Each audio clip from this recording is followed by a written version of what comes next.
Bueno, entonces vamos a hablar sobre el conjunto de los números reales. Vamos a presentar nosotros el conjunto R axiomáticamente, ¿ya? Y luego simplemente lo vamos a utilizar. Existe otra manera de presentar R a través de las cortaduras o los cortes de Dedekind, ¿sí? Y seguramente voy a hablar de eso al terminar el capítulo, ¿ya? Al terminar el capítulo voy a comentar algo de eso, que no es parte del curso, pero sí es bueno saber que existe una forma matemática de construir el conjunto R de los números reales, ¿no? En la que cada número real, en realidad, es la representación de un conjunto, ¿no? De una cortadura de Dedekind. Ese tema de la cortadura de Dedekind apareció en este artículo de Dedekind, ¿sí? Del cual voy a comentar un poco al terminar el capítulo, ¿ok? Muy bien, entonces comenzamos. Chicos, como no quiero escribir mucho, ¿ya? Entonces voy a utilizar mis apuntes del ciclo pasado, ¿ya? Así que yo creo que no es toda la axiomática, así que les voy a mostrar aquí y vamos a revisar esto, ¿ya? Entonces, capítulo 3, conjunto de los números reales. Los teoremas sí los voy a demostrar todos, ¿ya? Creo que es bueno hacer el teorema paso a paso, pero los axiomas ya los tenías escritos, ¿no? Así que aquí están, chicos, ¿ya? Muy bien. Entonces, vamos a denotar por R al conjunto de los números reales, ¿ya? Y sobre ese conjunto vamos a definir un par de operaciones, una operación de adición y una operación de multiplicación. Son operaciones binarias, ¿ya? ¿Qué significa? Que significa que a cada par de elementos en R le hacemos corresponder un elemento que se denota de esta forma y se lee X más Y o X más Y se llama suma, ¿de acuerdo? Entonces, X más Y es la suma. Muy bien, la operación se llama adición y el resultado de la adición se llama suma, ¿ya? La operación no es la suma, por si acaso. La segunda operación es la operación de multiplicación, que también es una operación binaria, la vamos a denotar así con este puntito, ¿sí? Y a cada par de elementos X, Y en R, le vamos a hacer corresponder un elemento, uy, ¿qué pasó? Le vamos a hacer corresponder un elemento que lo vamos a representar ahorita que recién lo estamos presentando como X.Y, y se lee X por Y o X por Y, ¿de acuerdo? Y se llama producto, ¿sí? Este número de acá, este nuevo número real se llama producto de X por Y. Muy bien. Chicos, para simplificar la notación, en adelante, cuando queramos referirnos al producto de X por Y, vamos a escribir simplemente XY, ¿de acuerdo? Así que ya no voy a usar más el puntito, ¿ya? Y voy a escribir solamente X por Y para referirme al producto de estos dos números reales, ¿ok? Muy bien.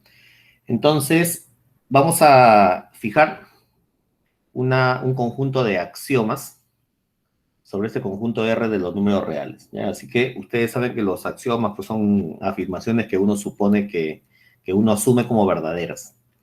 Entonces, sobre R vamos a suponer que se verifican los siguientes axiomas: la conmutatividad, la asociatividad y el axioma de los elementos neutros, para comenzar.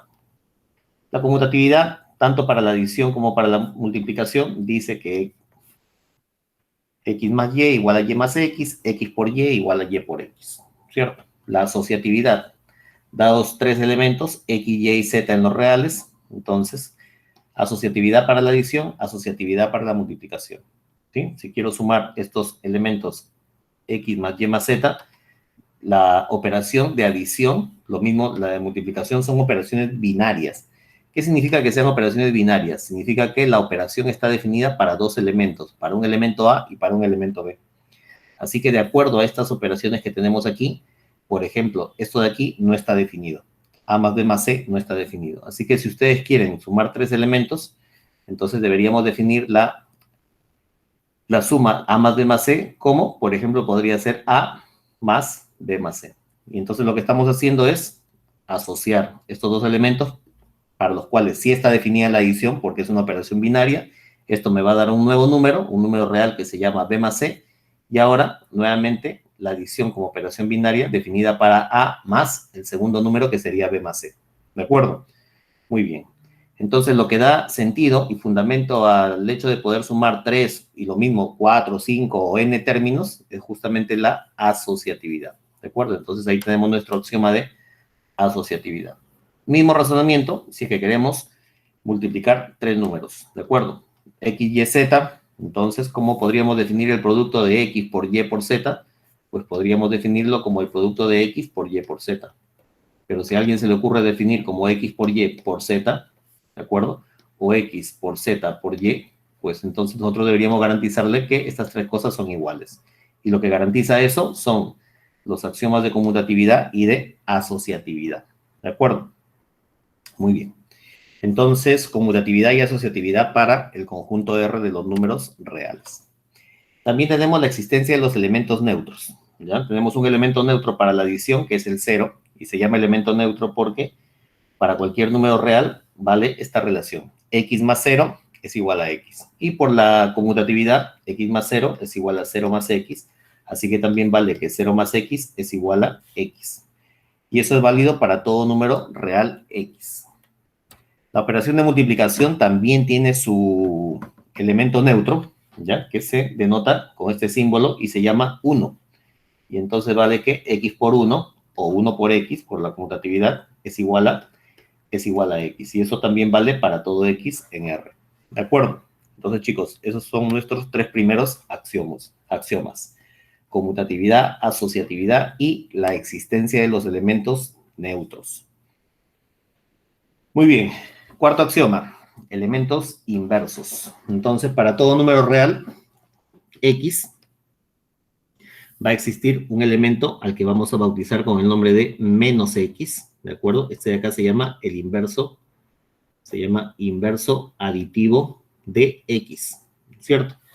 Y ese inverso aditivo cumple esta relación, ¿no? Al sumar todo número con su inverso aditivo, el resultado es igual al elemento neutro, que es el 0, ¿de acuerdo? Muy bien. Entonces, y para la multiplicación también tenemos un inverso, que se llamará el inverso multiplicativo.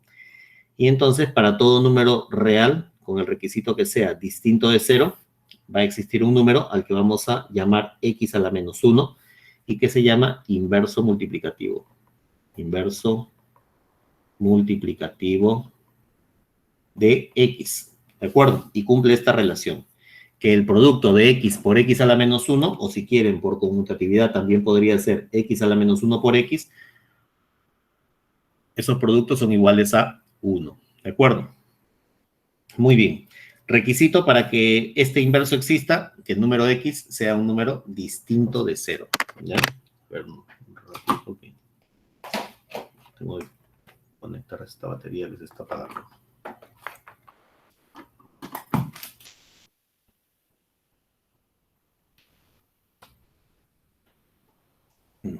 Listo. Muy bien, chicos. Entonces, a partir, con estos 5... perdón, faltaba todavía el quinto, ¿no? El quinto axioma es el axioma de la distributividad. ¿Ya? Entonces, para todo x, y, z que pertenece a R, pues vale que el producto de x por y más z es lo mismo que x por y más x por z. ¿Cierto? Listo. Muy bien. También se puede probar, ¿no? Por la conmutatividad, que el producto de y más z por x será lo mismo que y por x más z por x. ¿De acuerdo?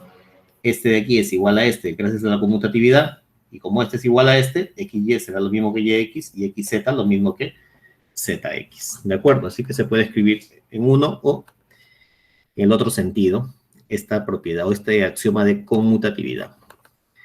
Chicos, a partir de estos 5 axiomas uno puede probar un montón de cosas, ¿ya? Entonces, aquí yo tengo probadas algunas cosas, otras están en el libro, ¿ya?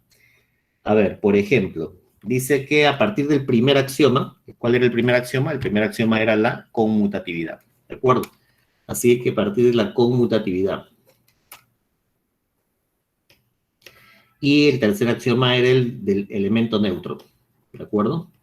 Tanto para la adición como para la multiplicación, se puede probar que 0 más x es igual a x y que 1 por x es igual a x. Lo que sucede es que El axioma del elemento neutro estaba escrito como x más 0 igual a x, y por conmutatividad, ¿vale? Esto ya lo había mencionado, ¿no? Y el axioma del elemento neutro estaba escrito así, x por 1 igual a x, y por conmutatividad, vale que 1 por x es igual a x. Así que esto vale para todo R. ¿Qué más?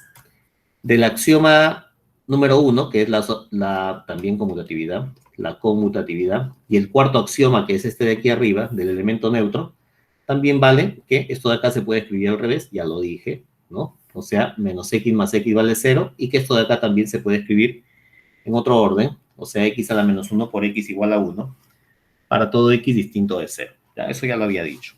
Muy bien. Ahora, tercera observación. ¿Qué más podemos deducir a partir de estos axiomas? Imagínense que tenemos un par de números reales, x más y en R, ¿de acuerdo? Entonces, la suma, antes de eso, este elemento y, por ser un número real y gracias al axioma 4, posee un elemento inverso, un inverso aditivo que va a ser menos y, ¿sí? Y como tanto la adición como la multiplicación están definidas para todo número real, ¿de acuerdo? Entonces yo puedo o puedo no. Entonces está bien definida esta suma de x más menos y. ¿De acuerdo? Así que para cada vez que tengamos la suma de x con el inverso aditivo de y, eso de ahí se va a representar de esta forma. ¿De acuerdo? Y se va a leer x menos y el resultado se llamará diferencia. ¿De acuerdo? Es la diferencia de x e y. ¿Sí? Muy bien. Entonces, seguimos. Ya que todo elemento, también por el cuarto axioma que tenemos aquí arriba, todo elemento no nulo, todo elemento distinto del cero posee un inverso multiplicativo, entonces, si yo tengo un número real x y un número real y que no sea cero, entonces este número real y admite un inverso multiplicativo, o sea, existe y a la menos 1. Como existe x y y a la menos 1 como números reales, este producto está bien definido. Solo que, en adelante, en lugar de escribir x por y a la menos 1, vamos a escribir x sobre y. ¿De acuerdo? Así que esto de acá, en realidad, es una notación de esto de aquí. ¿Cierto?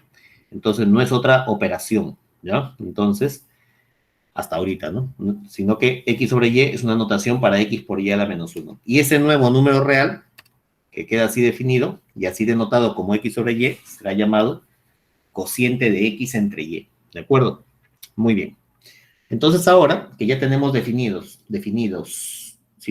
estos números, a ver dónde está, este número que se llama diferencia y este número de aquí que se llama cociente, podríamos, si ustedes quieren, pensar en definir otras dos operaciones que en realidad no son más que casos particulares de la adición y de la multiplicación. Nosotros podríamos definir la operación de sustracción, que a cada par de elementos le hace corresponder la diferencia de ellos, y la división, que a cada par de elementos le hace corresponder el cociente de ellos, con el requisito adicional de que esta segunda coordenada o este segundo elemento sea distinto de cero para que el inverso multiplicativo de y esté bien definido. ¿De acuerdo? Muy bien. Pero vuelvo a repetir, en realidad son casos particulares de la adición y de la multiplicación. ¿Ya? Muy bien. Siguiente observación, observación 6. A ver, ¿qué vamos a probar aquí? Aquí vamos a probar que...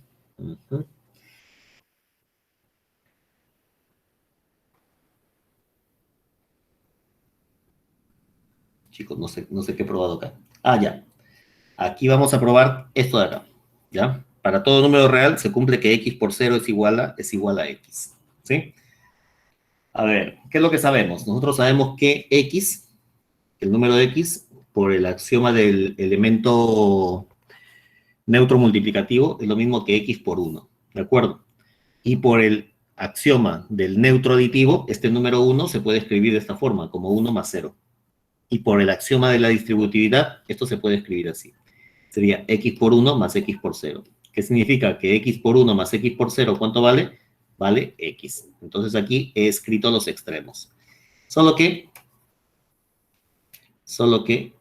al escribir este extremo he usado también nuevamente el axioma del neutro multiplicativo para escribir x por 1 igual a x. Así que x por 1 más x por 0 es igual a x.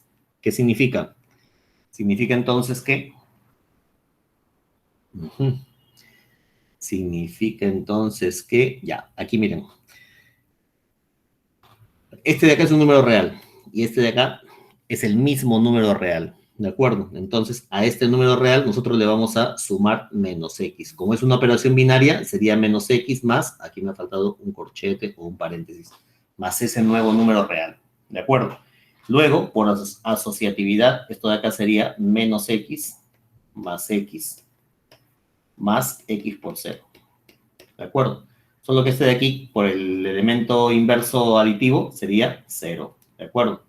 Así que acá tendría 0 más x por 0 igual a esto de aquí, que también por el mismo elemento inverso aditivo sería igual a 0. ¿Qué cosa quiere decir? A ver, si este de aquí es un número real que todavía no sé cuánto vale, ¿ya? Pero si este de aquí está sumado con 0, pues por el elemento neutro aditivo resulta ser igual a x por 0. ¿Qué significa? Que x por 0 vale 0. ¿De acuerdo? Listo. Entonces, se puede probar también que esos elementos neutro aditivo y neutro multiplicativo son únicos. O sea que el 0 y el 1 son únicos. ¿Ya? Eso también se demuestra. Muy bien. Ahora, vamos a suponer que tenemos siguiente observación. Un par de números reales, x y y. X y y números reales. Y vamos a suponer que el producto de x por y sea igual a 0. Si el producto de x por y es igual a 0, entonces uno de los dos vale 0. ¿Ya? Entonces vamos a probar eso. Muy bien. Entonces, vamos a suponer que uno, bueno, si los dos son iguales a 0, no hay nada que probar. ¿De acuerdo? Entonces, voy a suponer que uno de ellos sea diferente de 0. Entonces, si x es diferente de 0, entonces, por el axioma del inverso multiplicativo, el número de x posee un inverso multiplicativo que se denota con x a la menos 1, ¿cierto? Entonces, como yo tengo esta igualdad, x por y igual a 0, lo que hacemos es multiplicar por x a la menos 1 cada lado de la desigualdad. ¿De acuerdo? Sería entonces x a la menos 1 por xy igual a x a la menos 1 por 0. Estoy multiplicando este primer miembro por x a la menos 1 y este segundo miembro también. ¿De acuerdo? Muy bien. Entonces, en el primer miembro, estamos aquí ya, en el primer miembro usamos la asociatividad, así que vamos a asociar x a la menos 1 con x y vamos a dejar y fuera. Y en el segundo miembro no hay mucho que pensar porque es el producto de x a la menos 1 por 0. X a la menos 1 es un número real y un número real por 0. Acabamos de probar en el paso anterior que un número real por 0, o sea cual sea este, va a ser igual a 0. ¿Qué significa? Significa que este segundo miembro, x a la menos 1 por 0, será 0. Ahora, aquí tenemos el producto de x a la menos 1 por x. Como x es un número distinto de 0, pues entonces x a la menos 1 por x es igual a 1. ¿De acuerdo? Y por el elemento neutro multiplicativo, 1 por y sale y, quiere decir que y es igual a 0. Listo. ¿Qué cosa hemos probado entonces? Que si yo tengo dos números reales, x y y, cuyo producto es igual a 0, y uno de ellos es diferente de 0, entonces necesariamente el otro va a ser igual a 0. ¿De acuerdo? ¿Qué quiere decir entonces? Quiere decir que o uno vale 0 o el otro vale 0. ¿Sí? Y está probado. Muy bien. ¿Qué más? Chicos, si tienen alguna pregunta, consulten, ¿ah? Octavo. A ver, ¿qué dice aquí? Dice que si multiplicamos x por menos y es el inverso aditivo de y, será lo mismo que menos x por y, lo mismo que menos. Ya eso no está probado ahí, ya eso lo prueban ustedes, chicos, ¿ya? Esto de aquí también lo prueban ustedes, ¿sí? Esto también lo prueban ustedes, ¿ya? Entonces ahí están numeradas nada más las propiedades que usamos para demostrar esto de aquí, ¿ya? Chicos, eso se prueba bien fácil. Traten de hacerlo sin mirar el libro primero, después ya lo hacen mirando el libro si es que no les sale. Pero debería salirles, pues, porque esto enseñan cuando uno ingresa a la universidad, ¿no? Muy bien, entonces, vamos a probar esta propiedad, que si yo tengo dos números, x y y, dos números reales, tales que cumplan esto, que x cuadrado sea igual a y cuadrado, entonces x es igual a y o x es igual a menos y. ¿De acuerdo? Muy bien. Entonces, si x cuadrado es igual a y cuadrado, eso significa entonces que x cuadrado menos y cuadrado es igual a 0. ¿De acuerdo? Listo. Entonces, ¿de dónde sale esto? Sumándole el inverso aditivo de y cuadrado a cada miembro. ¿De acuerdo? X cuadrado más menos y cuadrado igual a y cuadrado más menos y cuadrado. ¿Sí? Esto de acá es 0 por el axioma del inverso aditivo, y entonces tendría esto, y ya hemos dicho que esto de acá se va a denotar de esta manera, como x cuadrado menos y cuadrado, ¿cierto? Y entonces, ¿qué significa eso? Significa que si x cuadrado menos y cuadrado es igual a 0, por la propiedad número 10, significa que este primer miembro se puede escribir como x más y por x menos y. ¿Sí? Eso hay que probarlo, no es que por la fórmula de diferencia de cuadrados, no. Hay que probarlo. Muy bien, y si ese producto me da 0, por la propiedad que probamos hace un ratito, en la diapositiva anterior, si yo tengo dos números cuyo producto es igual a 0, entonces uno de los dos tiene que ser igual a 0. X vale 0 o Y vale 0. Así que si este producto es igual a 0, este vale 0 o este vale 0. Ahí está. Uno de los dos tiene que ser igual a 0. Pero si yo tengo aquí dos números cuya suma da 0, ¿qué significa, chicos? ¿Qué significa que esta suma sea igual a 0? Significa que uno es el inverso aditivo del otro. ¿De acuerdo? Entonces aquí ustedes pueden escribir que x sea el inverso aditivo de y, o pueden escribir que y sea el inverso aditivo de x, como ustedes quieran. ¿Sí? Muy bien. Entonces, ¿por qué? Porque el inverso aditivo es único, ¿ya? Eso lo prueban también. Y de la misma forma, si x menos y es igual a 0, chicos, ¿qué quiere decir? Quiere decir que x es el inverso aditivo de menos y, ¿cierto? O que que menos y es el inverso aditivo de x, ¿cierto? Listo. Entonces, en cualquiera de los dos casos, o como lo lean, va a significar que x es igual a y. Muy bien. Chicos, ¿qué hemos probado? ¿Qué hemos probado? No. ¿Qué hemos construido? Bueno, en realidad no es una construcción. ¿Qué hemos definido entonces? Hemos definido un conjunto R, un conjunto al que hemos bautizado con el nombre de R, en el que valen algunos axiomas. Vale la conmutatividad, vale la asociatividad, vale la existencia de los elementos neutros y vale la existencia de los elementos inversos. Ah, y vale la distributividad.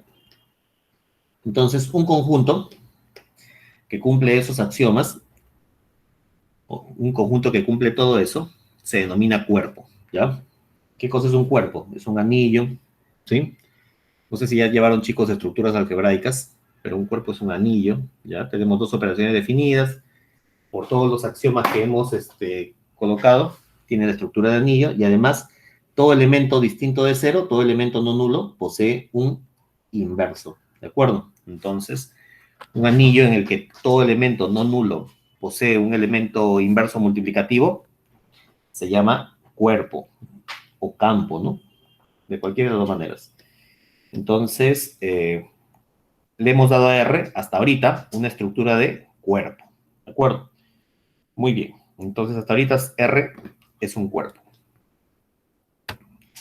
Vamos a seguir equipando a R de una estructura más rica. Entonces, hasta ahorita R tiene dos operaciones, la división, la multiplicación, y cumple unos axiomas que, como hacen de R un cuerpo, se llaman axiomas de cuerpo. ¿Sí? Muy bien. ¿Qué es lo que queremos hacer ahora? Nosotros queremos comparar, dado cualquier par de números reales, queremos compararlos. Con lo que tenemos escrito hasta ahorita, no es posible comparar. No es posible comparar un número X con un elemento X de R con otro elemento Y de R. ¿De acuerdo?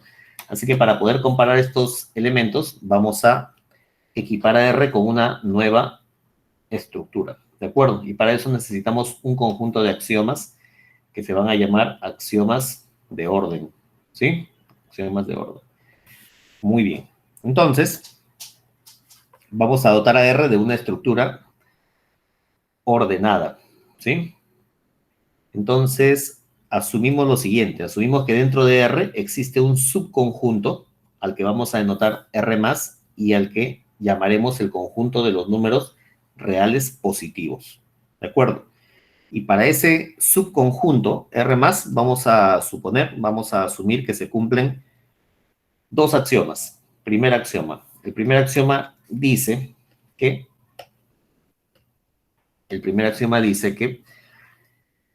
para cualquier par de números en ese conjunto, en el conjunto de los reales positivos, la suma de ellos y el producto de ellos sigue siendo un real positivo.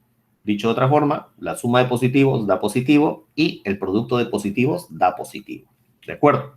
Listo. Primera acción. Segundo axioma. Dado cualquier número real, entonces una y solamente una de las condiciones es válida. Puede ser que ese número real ya sea positivo, pues puede ser que ese número real sea cero, o puede ser que el inverso aditivo de ese número real sea positivo. ¿De acuerdo? ¿Sí? Listo. Muy bien. Esa es la propiedad o el axioma de la tricotomía. Muy bien. Entonces, este segundo axioma, al que hemos llamado P2, nos lleva a definir un nuevo conjunto. Así que, en lugar de escribir esta condición, esta tercera condición o esta tercera posibilidad de esa manera, entonces vamos a colocar en un conjunto todos los números, todos los inversos aditivos de los números reales positivos. ¿Sí? Los inversos aditivos de los reales positivos. Y a ese nuevo conjunto lo bautizaremos como el conjunto de los números reales negativos. ¿De acuerdo? Entonces, si hacemos eso, ¿qué significa? Que esta propiedad, este axioma P2 se puede escribir de esta otra manera. Podríamos decir lo siguiente. Para todo número real hay tres posibilidades. O x está en R+, ahí está, igualita. O x es igual a 0, igualita. O menos x está en R+. ¿De acuerdo? Chicos, si menos x está en R+, ¿qué quiere decir que menos x está en R+? Entonces, si menos x está en R+, entonces su inverso aditivo, ¿de acuerdo? ¿Cuál es el inverso aditivo de menos x? Sería menos x. ¿Este dónde estaría? A ver, para todos los elementos que están en R+, su inverso aditivo, ¿dónde está? Está en R-. Así que el inverso aditivo estaría en R-. Pero el inverso aditivo de menos x es x. ¿Qué significa? Significa que x está en R-. Por eso que esta condición de aquí la escribimos así. ¿De acuerdo? Entonces, dado cualquier número real, tres posibilidades. O ese número es un número real positivo, en adelante diré solamente positivo, o ese número es un real negativo, en adelante diré solo negativo, o ese número es igual a 0. Y es la propiedad de tricotomía que ustedes conocen, ¿no? Dado cualquier número real, o ese número o es positivo, o es negativo, o es 0. ¿Ya? Entonces ya estos dos axiomas, llamados axiomas de orden, nos permiten ya definir algunos resultados. Imaginen que tenemos un número x que sea un número real distinto de 0. Entonces, vamos a probar que el producto de x por x, al que en adelante vamos a denotar así, y vamos a bautizarlo con el nombre de x al cuadrado o cuadrado de x, vamos a probar que ese de ahí es un número positivo. ¿De acuerdo? ¿Sí? Muy bien, entonces tenemos tres posibilidades. No, perdón, dos nada más, ¿no?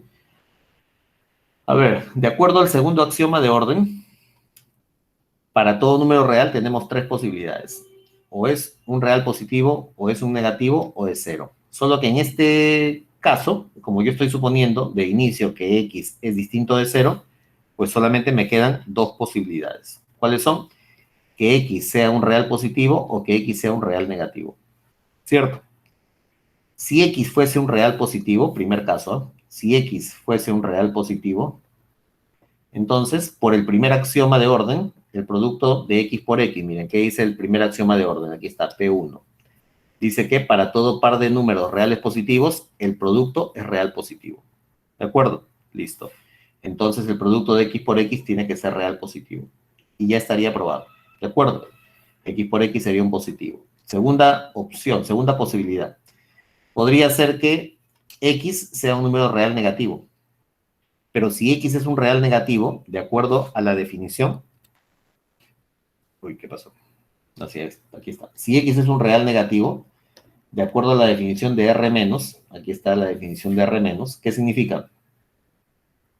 Si x es un real negativo, significa que menos x es un real positivo. ¿De acuerdo? Y si menos x es real positivo, por el primer axioma, Si yo tengo dos números reales positivos, su producto va a ser real positivo. Así que menos x por menos x será un real positivo. ¿De acuerdo? Pero, por una de las observaciones que probamos hace un rato, no la probamos, ¿no? La dejamos como tarea, ¿no? Para ustedes. Aquí está. Aquí está, esta de acá. Listo. Menos x por menos y es xy. Entonces aquí sería menos x por menos x será xx. Este de acá será real positivo y eso era lo que queríamos probar, ¿cierto? Así que hemos probado que cualquier número real distinto de cero tiene cuadrado positivo. ¿De acuerdo? Listo, está probado. Muy bien. ¿Qué más podemos probar? Bueno, aquí está la prueba, está detallada. Ya, antes de probar algo más. Vamos a, para no estar escribiendo todo el tiempo real positivo, real negativo, vamos a definir una relación de orden dentro de los reales. ¿De acuerdo? A ver, ¿cómo vamos a definir esa relación de orden? La vamos a definir así. Primero, la vamos a denotar con este símbolo. Este símbolo se lee menor que, ¿de acuerdo? Y diremos que x es menor que y lo denotaremos así, x menor que si solamente si, y menos x es un número real positivo. ¿De acuerdo? A es menor que b, si solamente si, b menos a es un número real positivo. ¿De acuerdo? Listo. Esta es nuestra definición. Muy bien.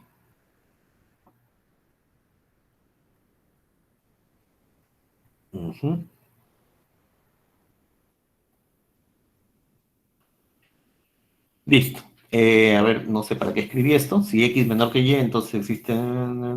Bueno, no sé si lo voy a usar, ¿ya? Pero es lo mismo que está escrito arriba. Si x es menor que y, entonces, ¿qué dice la definición? Que y menos x es un real positivo. Entonces, a este y menos x lo bautizamos con el nombre de z.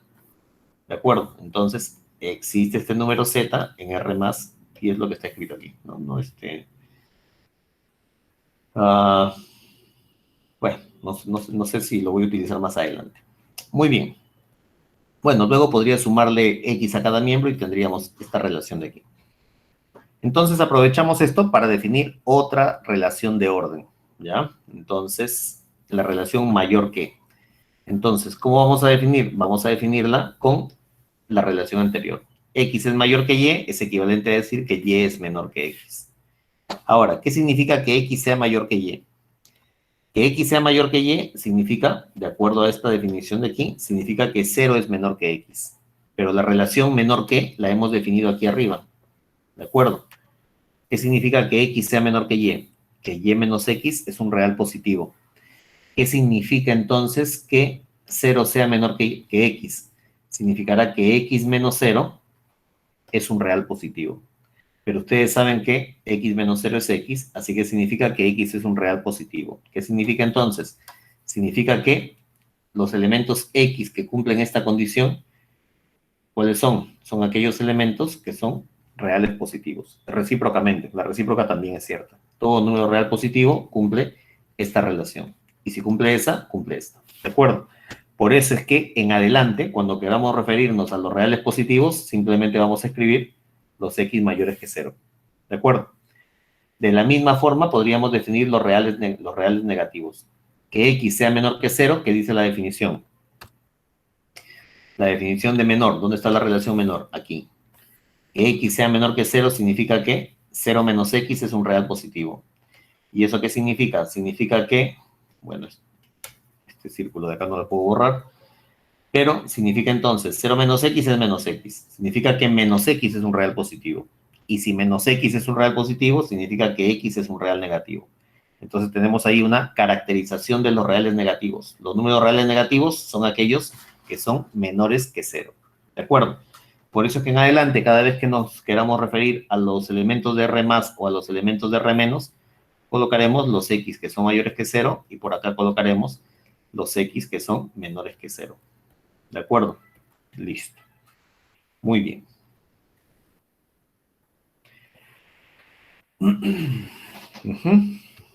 Seguimos.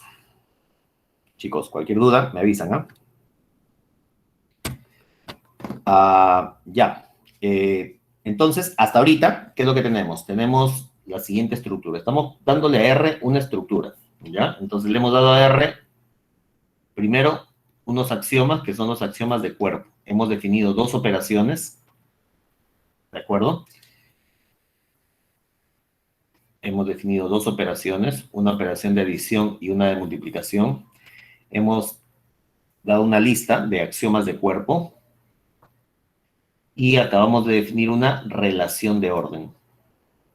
¿De acuerdo? La relación de orden menor. Y a partir de la relación de orden menor hemos definido esta relación de orden mayor y hemos caracterizado esta relación de orden con reales positivos y reales negativos. ¿De acuerdo? Listo. También hemos escrito, antes de escribir esta relación, hemos escrito los axiomas de orden. Muy bien. Entonces, vamos a probar algunas consecuencias de esos axiomas de orden, ¿ya? Algunas cosas que se derivan a partir de esos dos axiomas de orden nada más. A ver, la primera, la transitividad. ¿Qué dice? Que si X es menor que Y y Y menor que Z, entonces X menor que Z. ¿Listo? La tricotomía. Ya hemos definido, bueno, habíamos definido inicialmente la relación de orden menor y vimos que eso nos permitía definir la relación de orden mayor. X menor que Y, sí, solamente sí, Y es mayor que X. ¿De acuerdo? La tricotomía. Dados un par de elementos, X y Y reales, ¿qué decía el segundo axioma de orden? ¿No? Cuando escribimos el axioma de orden, el segundo decía, tenemos dos posibilidades, que X está en R más, o que X sea igual a 0, o que menos X esté en R más, ¿sí? Así que con este axioma vamos a probar que si yo tengo un par de números reales, hay tres posibilidades, que X sea menor que X sea igual a Y, o que Y sea menor que X, ¿ya? Siguiente, monotonía de la adición. Si X es menor que Y Z es un número real, X más Z menor que Y más Z. Y monotonía de la multiplicación en dos casos. Si X es menor que y Z es un número positivo, entonces cuando multiplicamos por Z a cada miembro, se conserva la desigualdad. ¿De acuerdo? Siguiente, si X es menor que y Z es negativo, cuando multiplico por Z a cada miembro, la desigualdad cambia. ¿Sí? Chicos, voy a probar un par, ¿ya? Y ustedes prueban todas las demás. Bueno, como es costumbre, el profesor prueba las más fáciles, así que aquí justamente tengo probada una, ¿ya? A ver, esta es la primera, ¿no? A ver, ¿qué es esto? La transitividad.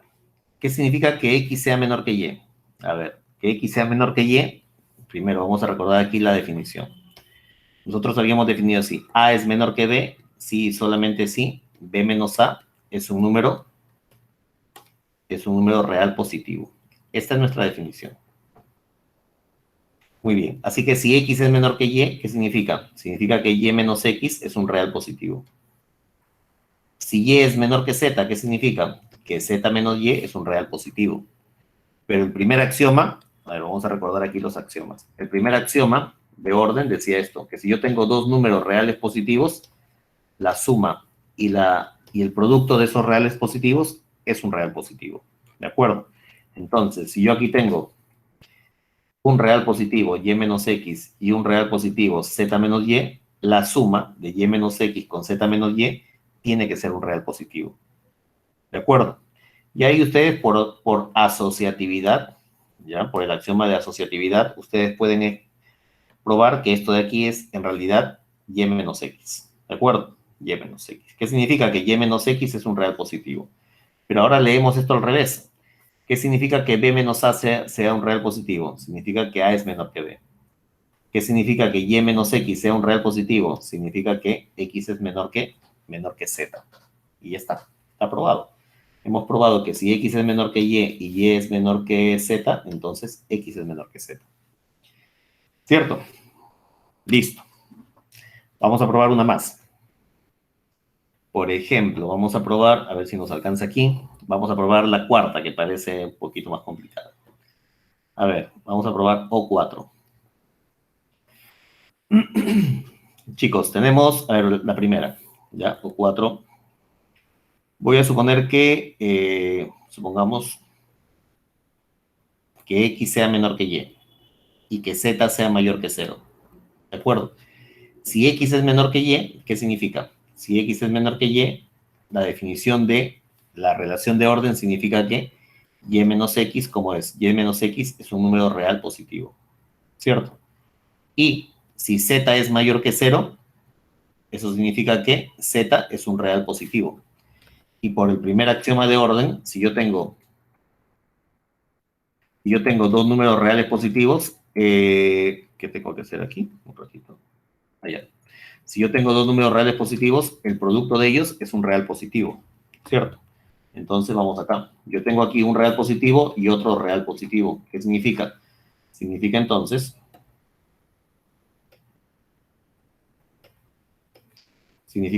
que el producto de Y menos X por Z es un real positivo. Y aquí voy a aplicar la distributividad. Por la distributividad significa que Y por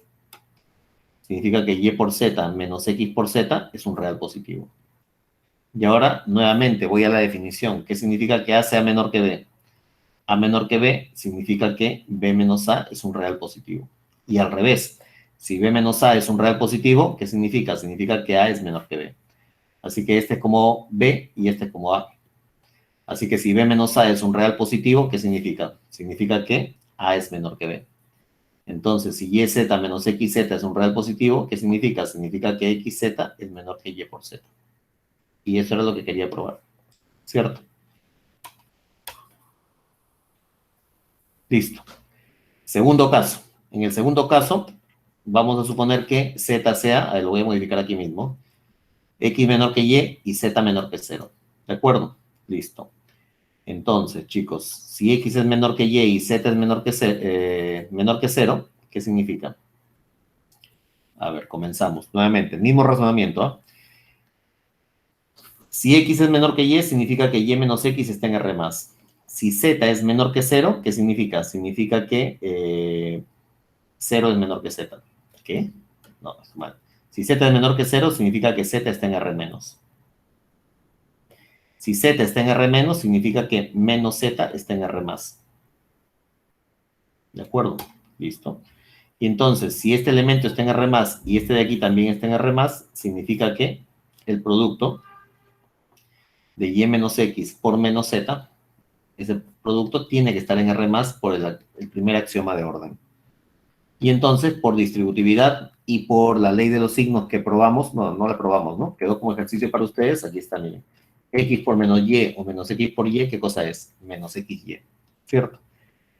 Y también, bueno, voy a usar todas las leyes, ¿eh? Todas las leyes que necesiten. Entonces, estamos acá. Cuando ustedes multiplican sería Y por menos Z, menos, bueno, yo les voy a aplicar, ¿ya? Y por menos Z sería menos YZ más XZ. Este de aquí está en R+. Y por la conmutatividad, eso significa que XZ menos YZ está en R+. Pero, ¿qué decía la definición? La definición dice que A es menor que B, sí, solamente sí. B menos A está en R+, ¿cierto? Entonces, si esto de aquí es B y esto es A, que B menos A está en R+, ¿qué significa? Significa que A es menor que B. ¿Qué significa? Que YZ es menor que XZ. Y eso era lo que quería probar. ¿De acuerdo? Entonces, chicos, hay que aplicar nada más los axiomas. Esto no debería dar mucha dificultad. ¿Ya? Muy bien. De la misma forma, ustedes pueden probar las demás propiedades. ¿Ya? Muy bien. Por acá tenemos probadas algunas más. Y, ¿qué más tenemos por aquí? Ya. Observación. Primera observación. El número 1 es positivo. ¿Por qué es positivo el 1? Por ejemplo, por lo siguiente. Nosotros hemos probado que todo número real por sí mismo, que lo habíamos definido como x al cuadrado, este de aquí es mayor que 0, siempre y cuando x sea un número real distinto de 0, ¿se acuerdan? Muy bien. Entonces, aquí está a la derecha. A ver, para todo número real diferente de 0 hemos probado esto, ¿de acuerdo? En particular, si en lugar de x coloco 1, resulta que 1 al cuadrado tiene que ser mayor que 0, ¿de acuerdo? Pero 1 al cuadrado, que es 1 por 1, como 1 es el elemento neutro multiplicativo, entonces 1 por 1 tiene que ser igual a 1. ¿Qué significa? Que 1 es un número real positivo. ¿De acuerdo? Muy bien. Si 1 es un real positivo, ¿qué significa? Significa, por la definición de reales positivos, significa que vale esto. ¿De acuerdo? Que 0 es menor que 1. Muy bien. Y entonces, ¿qué es lo que hacemos? Lo que hacemos es, por la propiedad número 3, de la monotonía que acabamos de probar, aquí está. Si x es menor que y, entonces x más z menor que y más z. ¿De acuerdo? Entonces, ustedes le suman 1 a cada miembro, le suman 1 por acá y 1 por acá, tendrían 1 menor que 2. Vuelven a repetir, le suman 1, tendrían 2 menor que 3, 3 menor que 4, bla, bla, bla, bla. Listo. Entonces, ¿qué resulta? Resulta que de esa manera hemos construido dentro de R todos estos números, 1, 2, 3, 4, como una sucesión creciente. Ese conjunto de números forma el conjunto de los números naturales, perdón. Eso significa, y eso prueba que los naturales están dentro de R. ¿De acuerdo? ¿Qué más?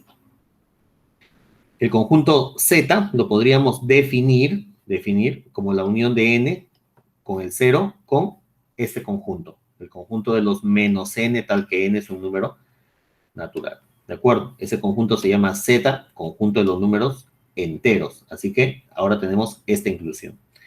Y el conjunto de los números racionales podríamos definirlo como el conjunto de todos estos cocientes. Acuérdense que ya habíamos definido el cociente de m sobre n como el producto de m por n a la menos 1, con el requisito que n sea distinto de 0. ¿De acuerdo? Listo. Entonces, como esto de aquí es el resultado de una operación binaria, este resultado entre dos números reales, porque si están en Z, significa que están en R, entonces este número m sobre n va a ser un número real. ¿De acuerdo? Listo. ¿Qué significa entonces? Significa que los racionales están dentro de los reales y entonces ahí ya tenemos bastantes conjuntos numéricos. ¿De acuerdo? Listo. Muy bien.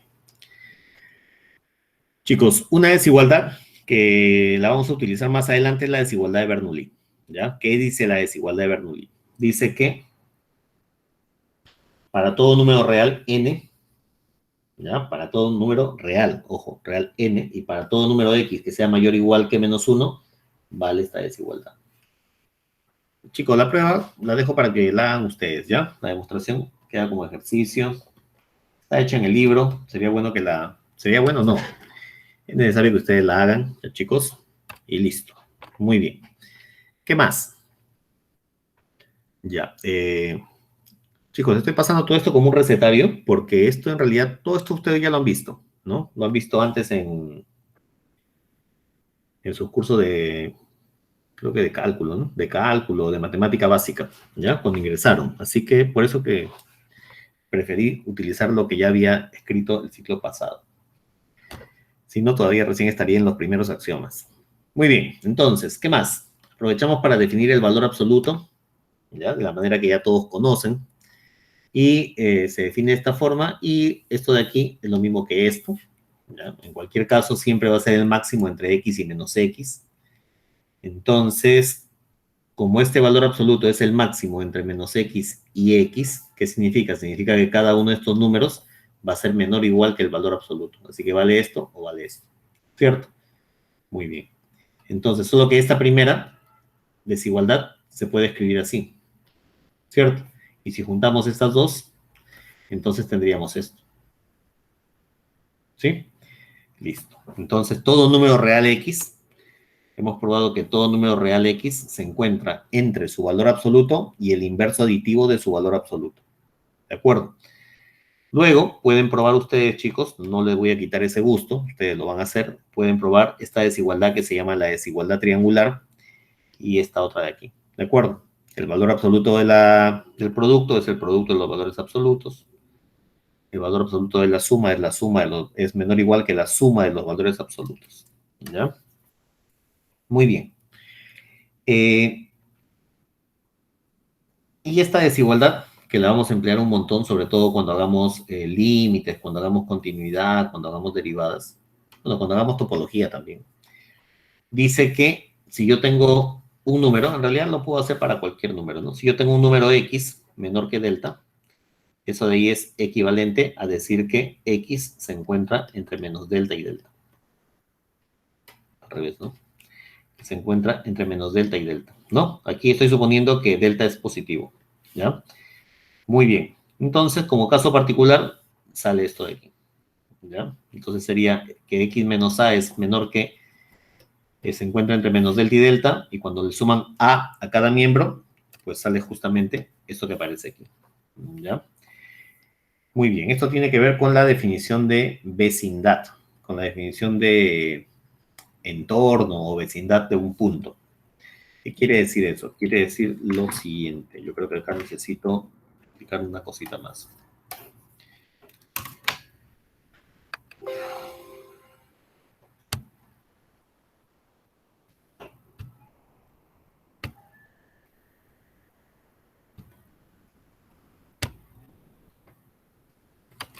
Muy bien. Entonces, la idea geométrica de esto es la siguiente. Entonces, ustedes tienen aquí la recta real y aquí tienen un punto, a ver cómo se llama, x menos a. Ya. Entonces, aquí ustedes tienen un punto a, ¿cierto? Y entonces vamos a tomar aquí un conjunto, un número real a la izquierda que se llame a menos delta y un número real a la derecha que sea a más delta. ¿Cierto? Muy bien. Entonces, todos los números que se encuentran comprendidos entre a menos delta y a más delta, o sea, los números que están en este intervalo, verifican esto. A menos delta menor que a, menor que x, menor que a más delta. ¿De acuerdo? Entonces, cualquier número x que se encuentre en este intervalo, que es sombreado de verde, verifica esta desigualdad. ¿Pero eso qué significa? Significa entonces, si ustedes restan a, les va a quedar menos delta, menor que x menos a, menor que delta. ¿Y eso qué significa? Que x menos a es menor que delta. ¿De acuerdo? Y esa es la noción de distancia, justamente, ¿no? Y entonces lo que sucede es que la distancia del punto x al punto a, esté donde esté x, ¿eh? Miren, x podría estar aquí. La distancia del punto x al punto a siempre va a ser, sea que x esté a la izquierda o a la derecha de a, siempre va a ser menor que esta distancia, que es delta. ¿De acuerdo? Entonces, este valor absoluto se interpreta de esa manera, como la distancia del punto x al punto a. Esto dice que la distancia de x al punto a va a ser menor que delta. Dicho de otra forma, se trata de una vecindad de a de radio delta. Ustedes miden delta unidades a la derecha, miden delta unidades a la izquierda, y entonces tendrían aquí un intervalo que va, ¿de dónde a dónde? Que va de a menos delta hacia a más delta. ¿Sí? Chicos, este conjunto se llama vecindad de centro A, y radio delta. Vecindad de centro A y radio delta. Y aquí la idea o la razón por la que se llama radio quizás no quede clara, pero esa idea viene de... A ver, un ratito. Ya, no sale, a ver.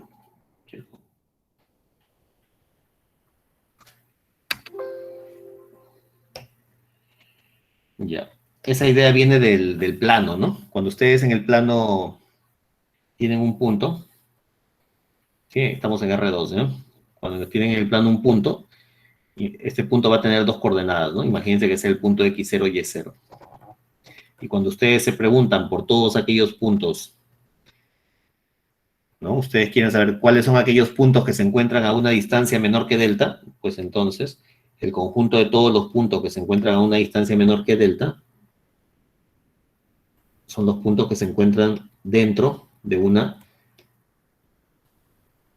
circunferencia de centro X0, Y0 y radio delta. ¿De acuerdo? ¿Sí?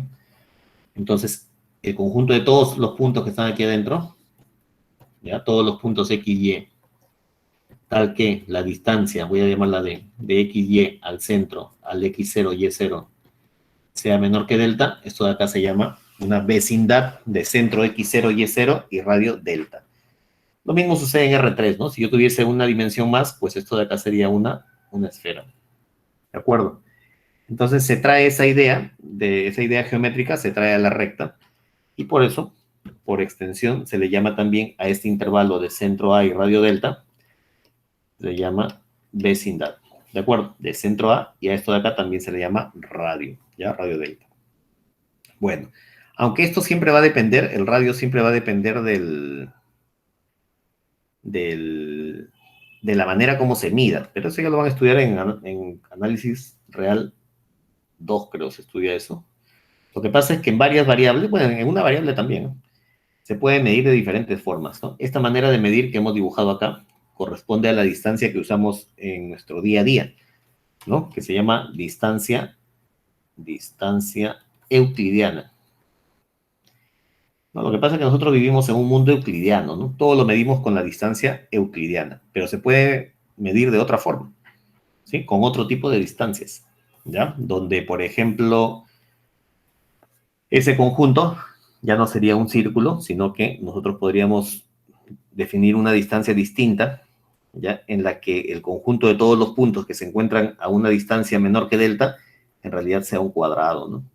O sea un rombo, ¿no? Dependiendo del tipo de distancia que usemos. Pero eso seguramente ya lo estudian en el siguiente curso. Muy bien, chicos, seguimos entonces. Entonces, queda definida la vecindad de centro A y radio delta. Y aprovechamos ahí para definir los intervalos, ¿de acuerdo? Chicos, ya no voy a demorar mucho en esto, pero los intervalos cerrado, intervalo abierto, semiabierto, semicerrado, acotados, no acotados, todos los intervalos que ustedes conocen, ¿ya, chicos? Entonces, esos intervalos ya quedan definidos con esta relación de orden y gracias a esto, ¿de acuerdo? Muy bien.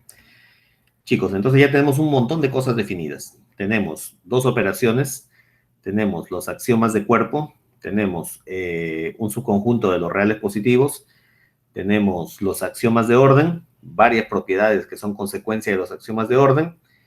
¿Qué más? Tenemos, a ver, ¿qué más definimos por aquí? Nada más, ¿no?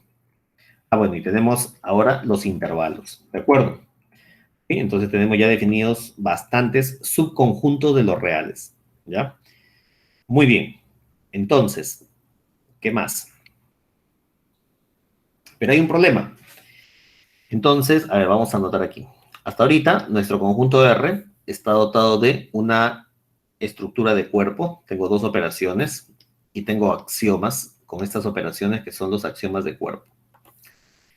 Tenemos los axiomas de orden, tenemos algunas propiedades, hemos definido los intervalos, ¿sí? Tenemos esta relación de orden menor, mayor, puedo definir también menor igual, mayor igual, ¿de acuerdo? Ya tenemos definido eso y hemos probado varias consecuencias de estos axiomas. Pero solo que hasta ahorita no existe una diferencia entre los racionales y los reales.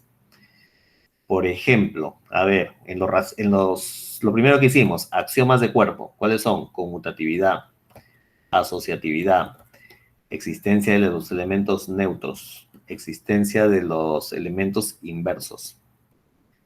Todo esto, todos estos axiomas también valen en los racionales. ¿Por qué? Porque hemos visto que los racionales son un subconjunto de los reales.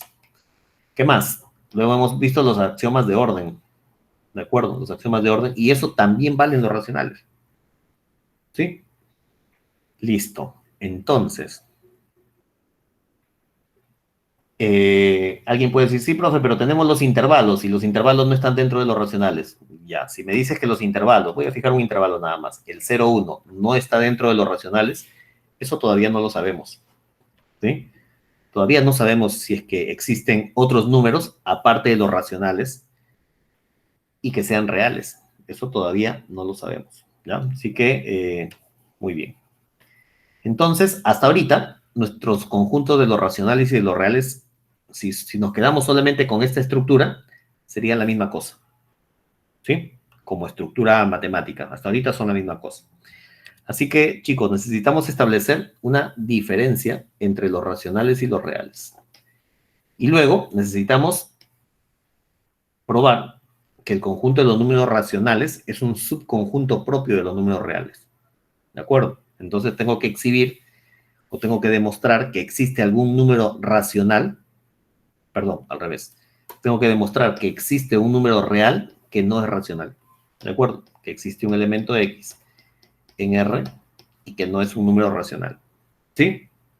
Muy bien, entonces a eso apuntamos. Vamos a ver. Entonces, para eso, ya, vamos a definir. Listo, ahí se acaban mis diapositivas. Para eso vamos a definir algunas cosas. Vamos a definir la noción de conjuntos acotados, superior e inferiormente.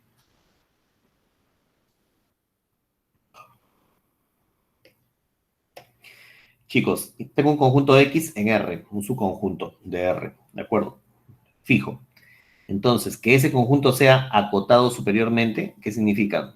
Va a significar que existirá o que existe un número B, voy a colocarle cualquier nombre, que sea más grande, que supere a todos los elementos de X. O sea, tal que para todo X en X, ese elemento de X sea menor o igual que B. ¿De acuerdo? Entonces, en ese caso decimos que este conjunto es acotado superiormente. Por ejemplo, si estamos hablando de este intervalo, el intervalo 3,5, este conjunto es acotado superiormente. ¿Por qué? Porque para todo X en este conjunto, ¿qué cosa vale? Vale, por ejemplo, que este X es menor o igual que 10. ¿De acuerdo? Listo. ¿Todo bien? Entonces, ese conjunto es acotado superiormente. A ver, ¿qué más tenemos? Diremos que un conjunto X, que este conjunto X es acotado inferiormente si existe un número real A que sea menor o igual que todos los elementos de X. Por ejemplo, este intervalo 3,5 también es acotado inferiormente, porque yo podría decir 0 menor o igual que X para todo X en 3,5. ¿Están de acuerdo o no? Así que será acotado inferiormente también. Muy bien. Chicos, entonces ya sabemos lo que es un conjunto acotado inferiormente y un conjunto acotado superiormente. Y si el conjunto es acotado tanto superior como inferiormente, lo llamaremos simplemente conjunto acotado. ¿De acuerdo? Listo. Entonces, ¿qué es un conjunto acotado? Es aquel conjunto que es acotado tanto superior como inferiormente. ¿Sí? Muy bien. Entonces, todos los conjuntos acotados se pueden colocar dentro de intervalos. ¿Por qué? Porque si X es un conjunto acotado, ¿ya? Entonces, primero será acotado, entonces es acotado superiormente. Si es acotado superiormente, entonces existe un B en R, tal que X es menor o igual que B para todo X en X. Si es acotado, ¿qué significa? Significa que es acotado inferiormente. Y eso significa, por la definición, que existe un número A en R, tal que A sea menor o igual que X, para todo X en X. Y si ustedes juntan esta desigualdad con esta desigualdad, pues entonces tendrían, chicos, justamente lo que dice acá. ¿Cierto? Que A es menor o igual que X y X es menor o igual que B para todo X en X. Pero el conjunto de todos los números reales que se encuentran entre A y B es justamente el intervalo cerrado AB. ¿Qué significa? Significa que todos los elementos de X están dentro de AB. Dicho de otra forma, X es un subconjunto de AB. ¿De acuerdo? Muy bien. Entonces, chicos, todo conjunto acotado, eso es muy útil a la hora de resolver problemas. Todo conjunto acotado está incluido en algún intervalo acotado. ¿De acuerdo? Listo. Entonces, si el intervalo tiene esta forma, A más infinito, ese es un conjunto que no es acotado superiormente, pero sí está acotado inferiormente. O podría considerar este otro, menos infinito, B. Este conjunto es acotado superiormente, pero no es acotado inferiormente. ¿De acuerdo? Listo, chicos. Entonces, ahora sí voy a escribir. ¿Hasta aquí tienen alguna pregunta? ¿Todo claro? Creo que hemos dado solamente bastantes definiciones que ya todos conocían, ¿sí? Que las han visto en cursos anteriores. Así que debería estar todo claro. A ver, chicos, ya me cansé. A ver, ¿qué horas son? Uy, todavía falta mucho para el recreo. A ver, entonces, ¿qué vamos a hacer ahora?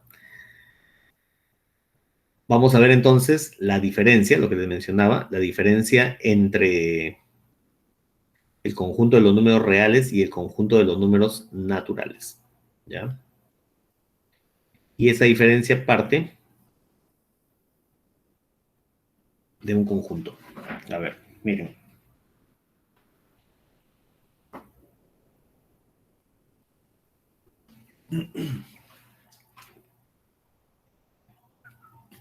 Muy bien, vamos a entonces a introducir la noción de supremo de un conjunto y de ínfimo de un conjunto.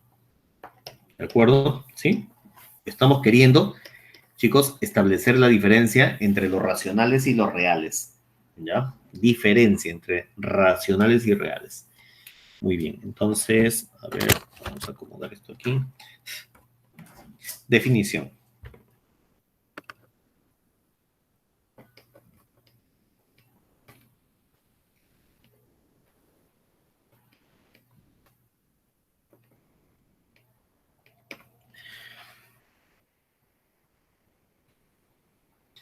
Bueno, vamos a definir lo que es el supremo, ¿de acuerdo? Entonces, imagínense que tienen X, sea X, un conjunto acotado, bueno, X primero tiene que ser un subconjunto de los reales, sea X, un conjunto acotado superiormente. Primer requisito para definir el supremo es que el conjunto sea acotado superiormente, si no, no tendrá sentido definir el supremo, ¿de acuerdo? Muy bien, entonces diremos que el número real, vamos a colocarle un nombre, por ejemplo B. Diremos que el número real B es el supremo del conjunto de X,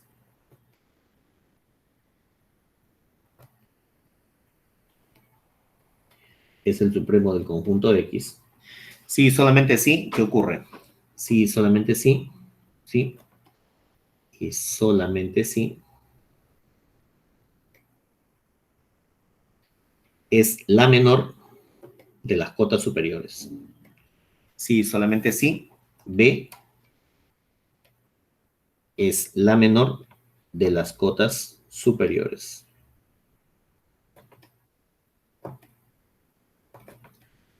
De las cotas superiores del conjunto de X.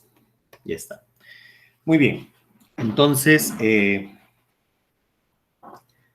a ver, imagínense que yo tengo este conjunto, 3, 5, ¿de acuerdo? Este conjunto que se llama X, que es el intervalo abierto 3, 5. Una cota superior es el 6, ¿cierto? ¿Por qué? Porque X es menor o igual que para todo X en X. Otra cota superior es el 8.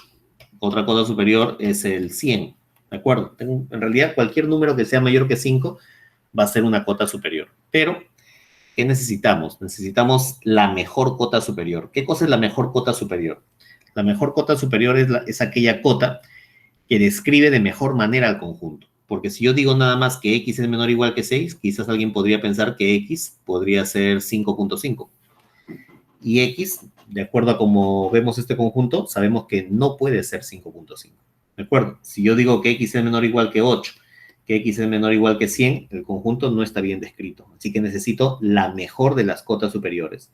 Y la mejor de las cotas superiores, o sea, la que describa mejor al conjunto, será la menor de ellas. ¿De acuerdo? Entonces, si yo, por ejemplo, digo, de acuerdo a esto, que X tiene que ser menor que 5, entonces yo creo que el conjunto está mejor definido que si digo X menor o igual que 6, menor o igual que 8, menor o igual que 100. ¿De acuerdo? Muy bien. Así que chicos, necesitamos encontrar esa mejor cota superior. ¿De acuerdo? Muy bien. Esa mejor cota superior es la menor de las cotas superiores y la menor de las cotas superiores se llama supremo. ¿Ya? Y siempre es bueno hacer un dibujo para que la idea quede bien clara. ¿Ya? Entonces vamos a hacer un dibujo. Entonces, antes de eso vamos a decir cómo vamos a denotar. Entonces, denotaremos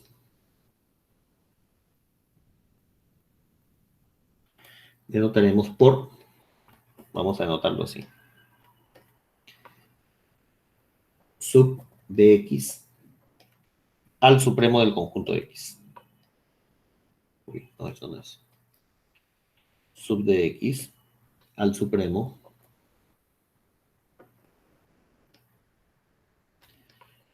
del conjunto de X. Muy bien. Pero tal como está escrito, quizás no está muy claro, ¿ya? A ver, voy a hacer un dibujo. A ver, entonces, imagínense. Bueno, el problema es que cuando uno dibuja conjuntos en R, pues uno siempre está tentado a dibujar intervalos, ¿no? Pero de todas maneras creo que un dibujo ayuda a tener una mejor idea o a aclarar lo que estamos queriendo decir.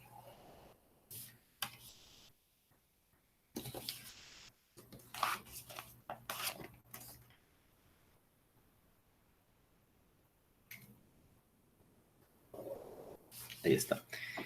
Entonces, imagínense que tenemos un conjunto de X y que nuestro conjunto de X sea este conjunto de aquí. Uno que viene desde acá hasta acá. ¿Ya? Que ese de ahí sea X. Todo este conjunto de acá es X. Un poquito más chico.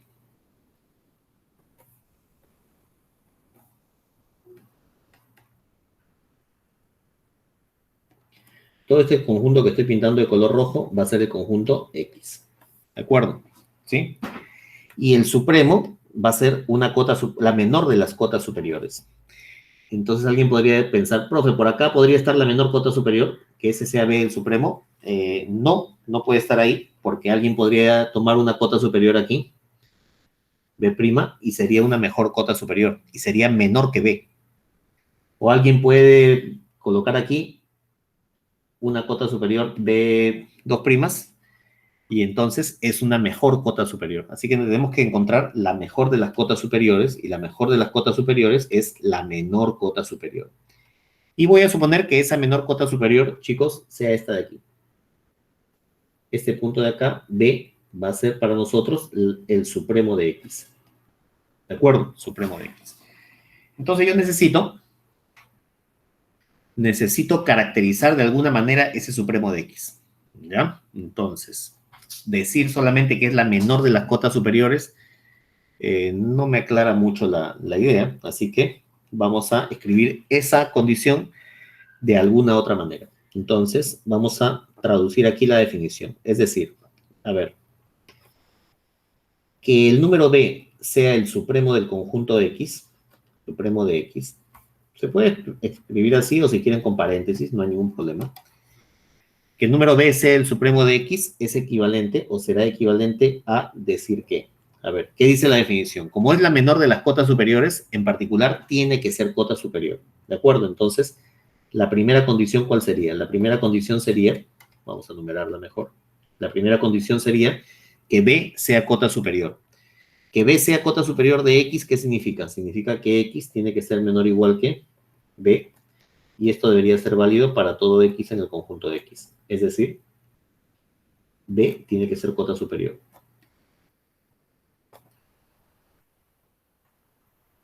B es cota superior de X. Primer requisito. Pero hasta ahí solamente estoy diciendo que tiene que ser una cota superior. Pero yo quiero además que no sea cualquier cota superior. Yo quiero que sea la menor cota superior. ¿De acuerdo? Y entonces, esa segunda condición de que sea la menor cota superior, ¿cómo la vamos a escribir? La vamos a escribir así. Que si yo tuviese otra cota superior, ¿ya? Si yo tuviese un número real C, que sea cota superior, si C en R es cota superior del conjunto X, chicos, ¿qué debería pasar? ¿Cuál debería ser la condición? Si C es cota superior, entonces, pregunta, ¿esa cota superior podría cumplir esto? ¿Que C sea menor que B? B menor o igual a C. Claro, ¿no? Porque si C fuese menor que B, entonces C sería una cota superior menor que B. Entonces B ya no sería supremo, porque para que sea supremo debería ser la menor cota superior. Entonces, lo que debe valer o lo que debería cumplir C, ¿qué cosa es? Es que debería ser mayor o igual que B, o al revés, que B sea menor o igual que C. Eso significa que B es la menor cota superior. ¿De acuerdo? Listo. Dicho de otra forma, que si C es cota superior, ¿cómo se escribe esta condición? Que C sea cota superior significa que si X es menor o igual que C para todo X en X, eso es otra manera de decir que C es cota superior, entonces ¿Qué debe valer? Debe valer que B debe ser menor o igual que C. ¿De acuerdo? Listo. Entonces aquí tenemos, chicos, las dos condiciones que debería cumplir ese número B. ¿De acuerdo? Para que sea el supremo de nuestro conjunto. ¿Tienen alguna pregunta? ¿Alguna duda? ¿Ya? Así que si C es otra cota superior, ese C tiene que ser mayor o igual que B. O sea, ese C tendría que estar por acá. Aquí está. Muy bien. Pero existen otras formas de escribir esta segunda condición. ¿Ya? Entonces, otra manera de escribir la condición 2i.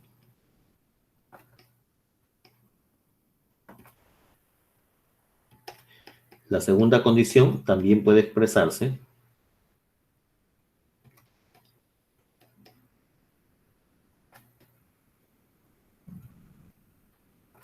de la siguiente manera.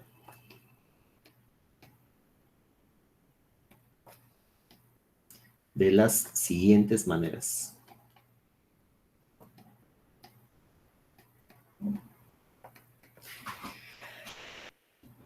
A ver, segunda condición. Voy a colocarle segunda condición prima. ¿Ya? No es una condición adicional, es otra manera de escribir la segunda condición. Entonces,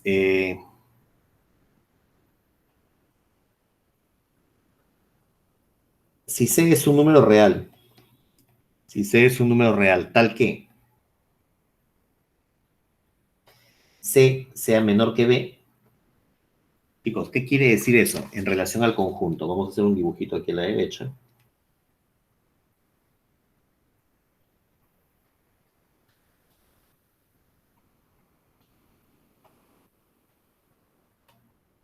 Ahí está. Entonces, imagínense que aquí tenemos nuestro conjunto X, como antes. Imagínense que aquí está X, este conjunto de color rojo.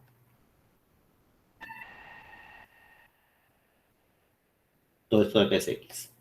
¿De acuerdo? Y nosotros ya sabemos que este conjunto de X tiene un supremo, que sea este de aquí. Este azul, que sea B igual al supremo de X. Como es el supremo de X, es la menor cota superior.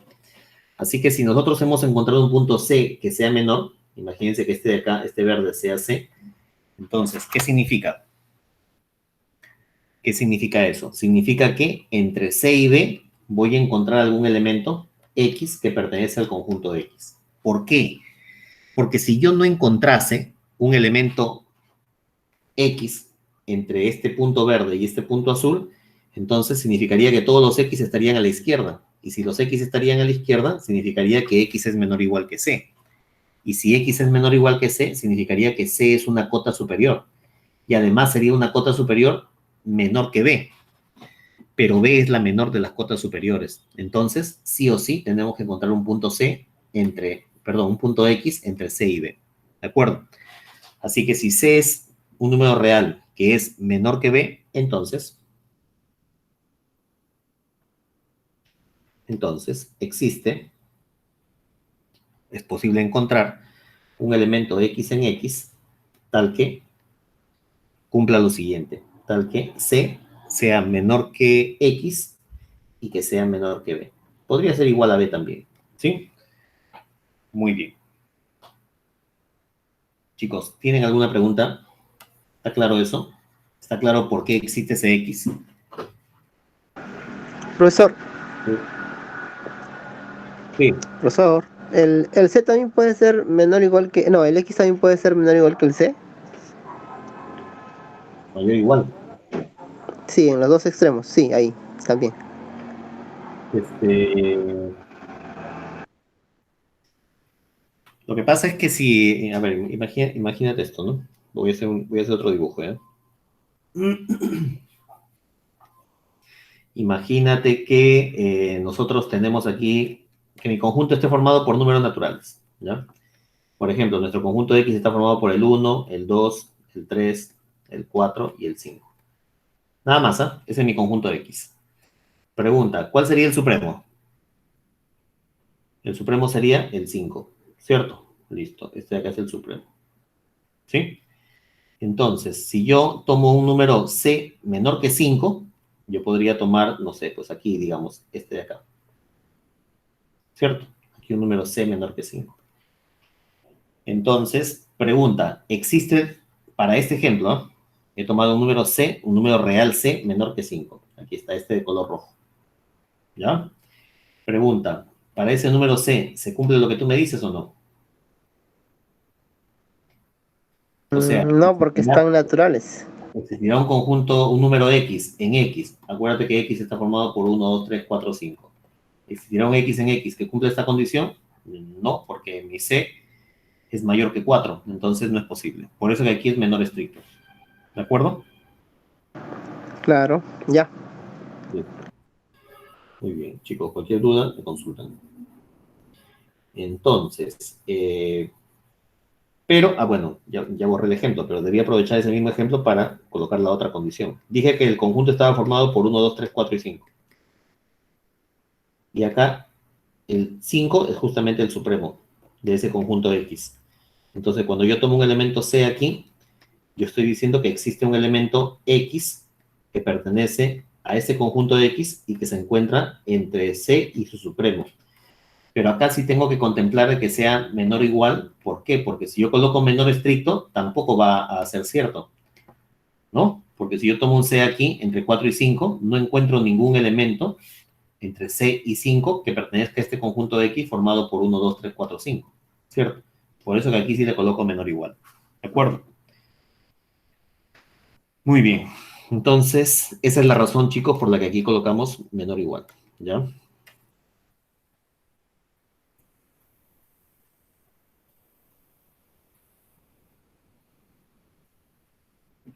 Muy bien. Segunda condición. Ahora voy a escribir la segunda condición de otra forma. Y vamos a explicar eso con un dibujo, ¿ya? Entonces, lo que hemos dicho antes es que si ustedes toman un elemento C menor que B, aquí, entre C y B, siempre van a encontrar un elemento X que pertenece al conjunto. Ahora voy a hacer lo siguiente. Voy a hacer también un dibujo.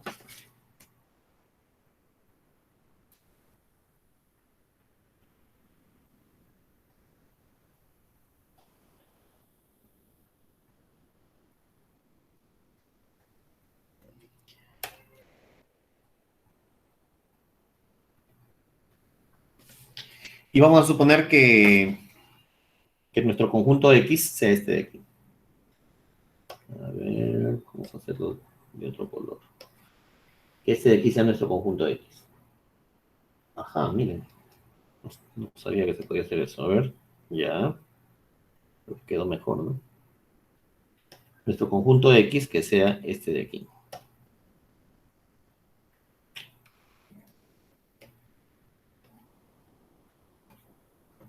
Ese de ahí que sea X. ¿Cierto? Ya. Entonces, aquí tengo mi supremo. Al supremo lo hemos bautizado con el nombre de B. Ahí está el supremo. B igual al supremo de X. Y ahora voy a tomar cualquier número épsilon positivo. ¿De acuerdo? Entonces voy a decir para todo épsilon.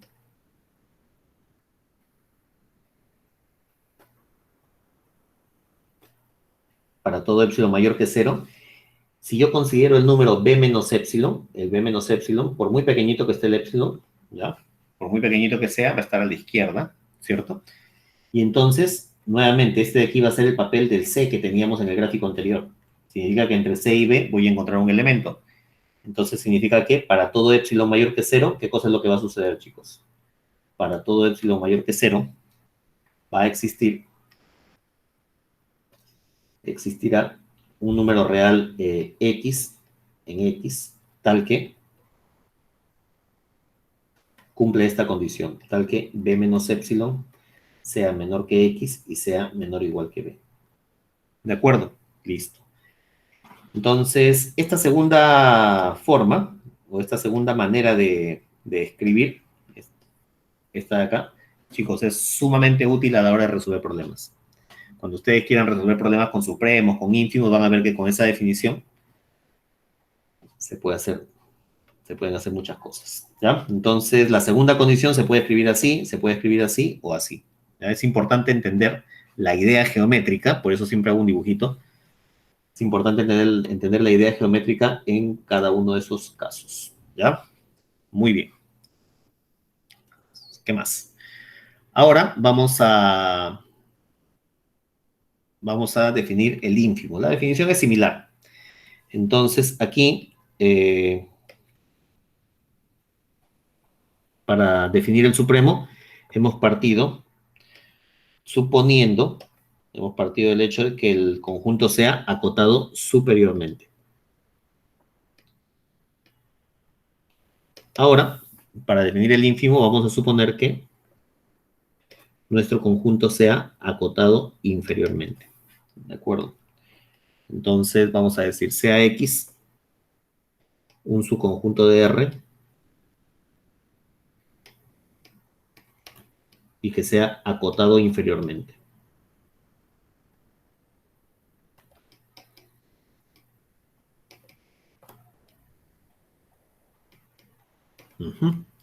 Muy bien. Entonces, diremos que... Vamos a escribir por acá. Ya. Entonces vamos a definir. Diremos que el número real A, diremos que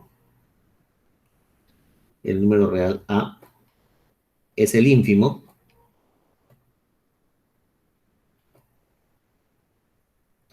del conjunto X,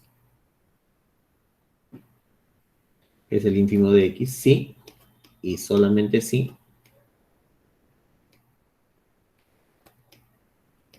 este número real A es la mayor de las cotas superiores. Perdón, la mayor de las cotas inferiores. Es la mayor cota inferior del conjunto X. ¿De acuerdo? Listo. Muy bien. Ya. Es la mayor cota inferior de X. Muy bien. Entonces denotaremos. Denotaremos por al ínfimo del conjunto de X, lo vamos a denotar así. Denotaremos por inf de X al ínfimo del conjunto de X.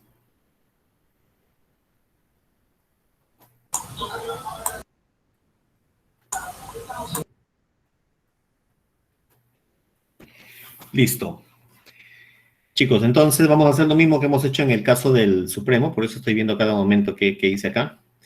Y la idea es la siguiente. A ver, vamos a hacer aquí un dibujo.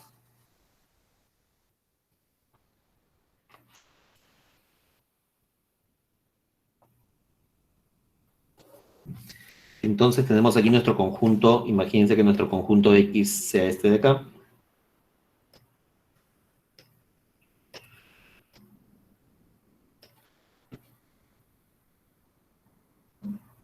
Vamos a suponer que ese de ahí sea el conjunto X. Entonces,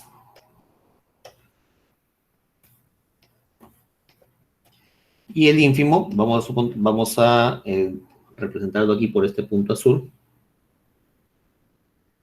Este punto que sea el ínfimo de X. Y lo vamos a llamar A. A es el ínfimo de X. Listo. Entonces, ¿qué dice la definición? Dice que es la mayor de las cotas inferiores. ¿De acuerdo? Entonces, ¿qué significa eso? Entonces diremos lo siguiente, es decir,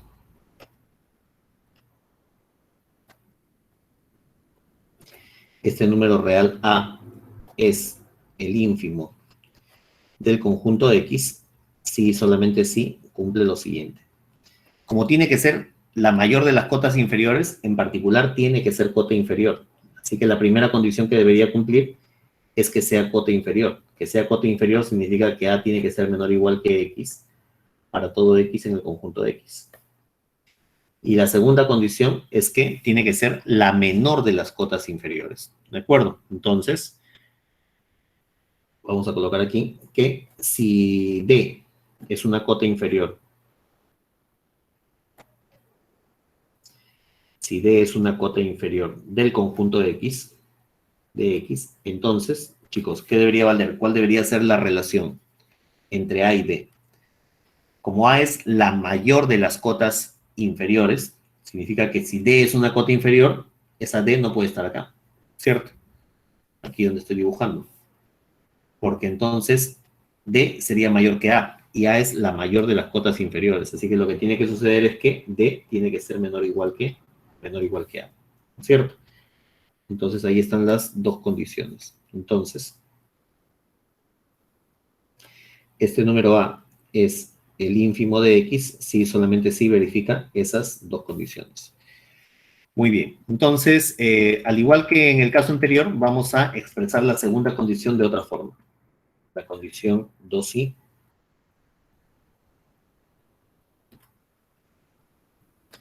también puede escribirse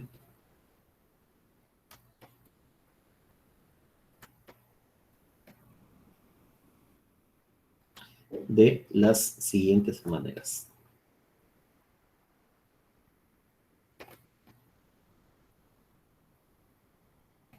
Primero, 2i, vamos a colocarle 2i'. A ver, ¿de qué otra manera? Ajá, ya. Entonces, chicos, vamos a hacer un dibujito. Imagínense que tenemos por acá nuestro conjunto. Imagínense que por aquí está el conjunto, que sea este de aquí.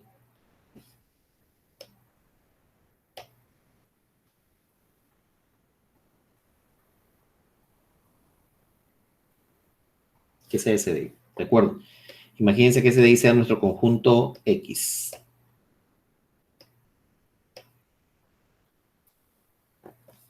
Ese de ahí es X, ¿de acuerdo? Y entonces nosotros hemos tomado como el ínfimo, este punto de aquí, ese es el punto A, el ínfimo de X. Muy bien. Entonces, como A es la mayor de las cotas inferiores, ¿qué significa? Significa que si ustedes toman un número, por ejemplo, D, que sea mayor que A, aquí está D.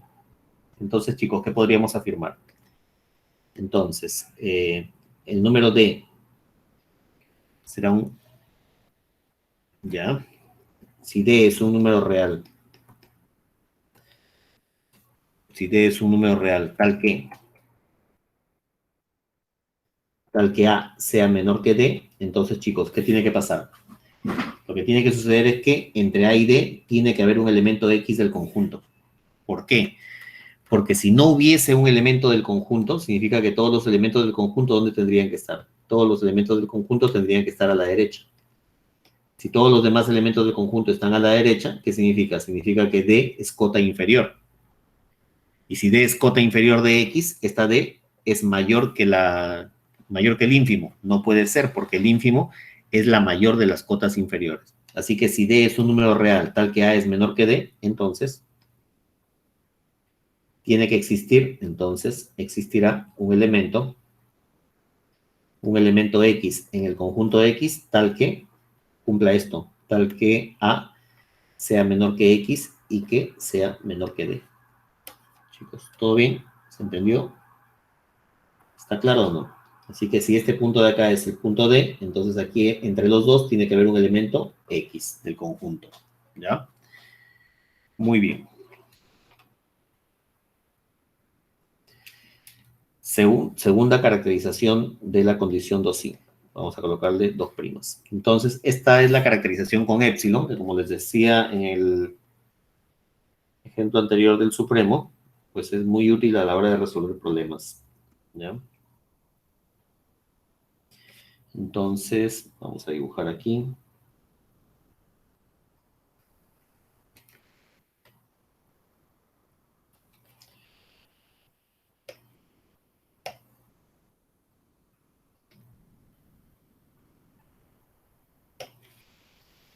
Muy bien, entonces imagínense que nuestro conjunto sea este de aquí.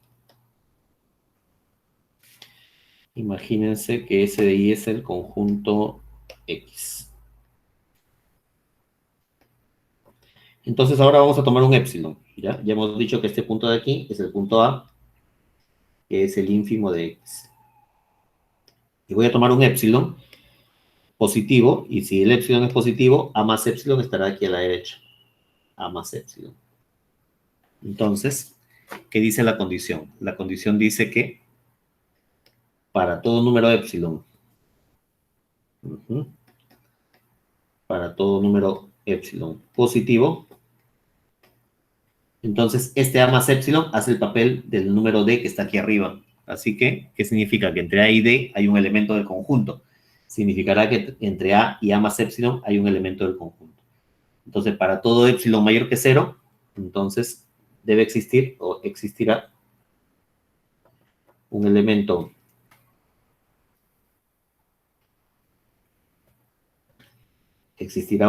X que pertenece al conjunto X tal que cumpla la siguiente condición, tal que A sea menor o igual que X y que X sea menor que A más epsilon. Y listo. Chicos, ¿tienen alguna pregunta hasta aquí? ¿Alguna duda? ¿Algo que no se haya entendido? Profesor, Sí. ahora que lo estaba viendo también, ese menor igual, bueno, también dependería si el intervalo toma o sea, si el conjunto del intervalo toma, es igual, o sea, es uno de, ¿cómo decirlo? El supremo es uno de los elementos del intervalo, también dependería ese menor Claro, igual. claro. Lo que pasa es que llega a ser igual cuando el supremo pertenece al conjunto, o el ínfimo, ¿no? Entonces, este elemento de aquí, este X, llega a ser igual a A cuando X coincide con A, perdón, cuando X coincide con el ínfimo. Y como X está en X, ¿qué significa? Si son iguales, significa que el ínfimo pertenece al conjunto. ¿De acuerdo? Por eso que yo coloqué ese ejemplo de 1, 2, 3, 4, 5, donde el supremo era 5. Obviamente tenía que colocar un ejemplo donde el supremo pertenezca al conjunto. Si el supremo no pertenece, bueno, ya que aquí tenemos ínfimo, si el ínfimo no pertenece al conjunto, entonces aquí la desigualdad sería estricta, ¿ya? Sería menor estricto. ¿Todo bien? Y en el caso, uy, ¿qué pasó? Acá borré una P. Y en Ya, el caso gracias, anterior profe. sería también desigualdad estricta, ¿ya? Claro, Muy bien. claro. Chicos, más preguntas, dudas, consultas. Todo claro. Qué bueno. ¿Qué más?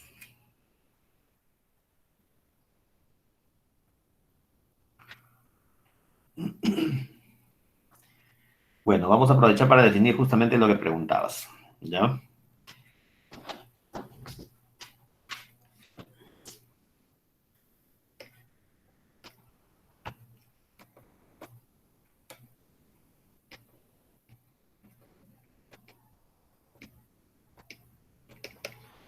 Entonces,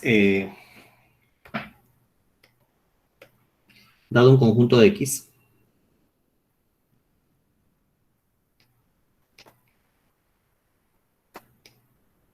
en R, vamos a suponer que sea un conjunto acotado, ¿ya? Un conjunto acotado.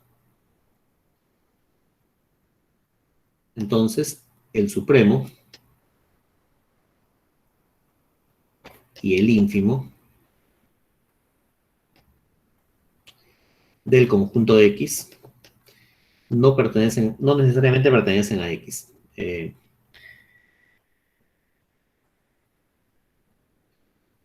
No pertenecen a X, o bueno, no necesariamente, no son necesariamente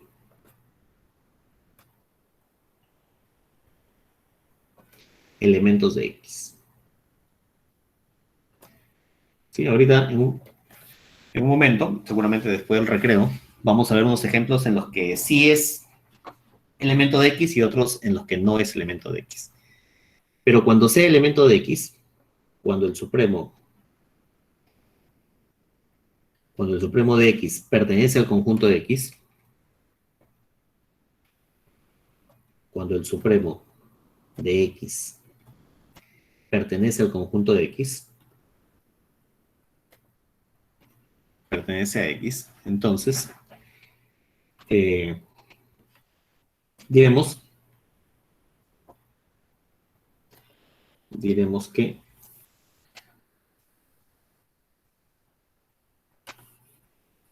cuando el supremo de X, que lo hemos llamado B, supremo de X, pertenece al conjunto de X, diremos que B es el máximo de X.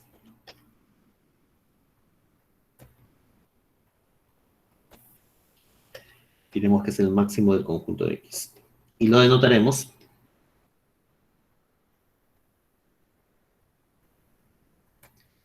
de la siguiente forma. Vamos a denotarlo.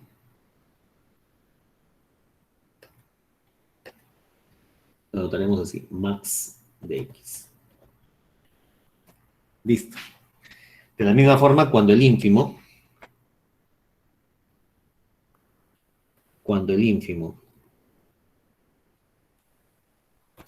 de X, ¿ya? O sea, A ínfimo de X pertenece a X,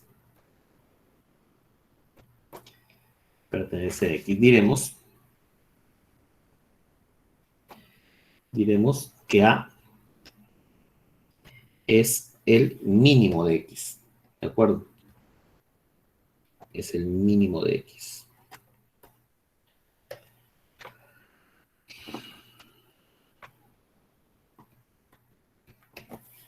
Es el mínimo de X. Y lo denotaremos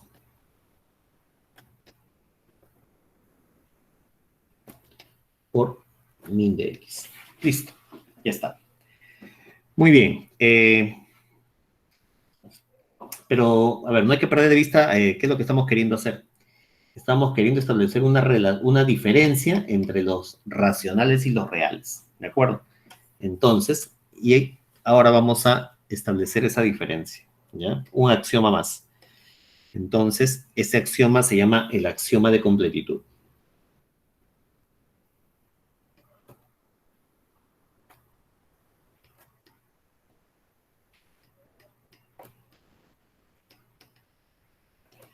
El axioma de completitud de los reales. ¿Qué dice el axioma de completitud de los reales? Dice lo siguiente. Dice que todo conjunto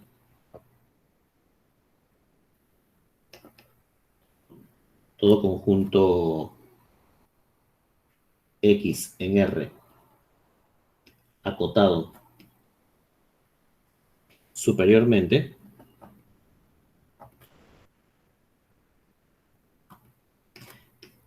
posee supremo. Listo. Nada más.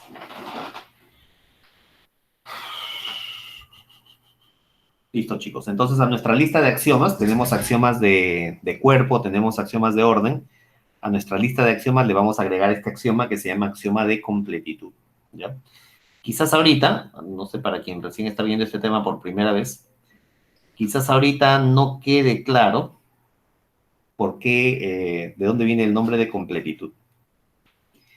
Pero debería quedar claro, no sé si al terminar la clase o en la siguiente, ¿ya? Pero eso debería quedar claro. Entonces, en cierto sentido, este axioma lo que hace es completar los reales con respecto a los racionales, ¿sí?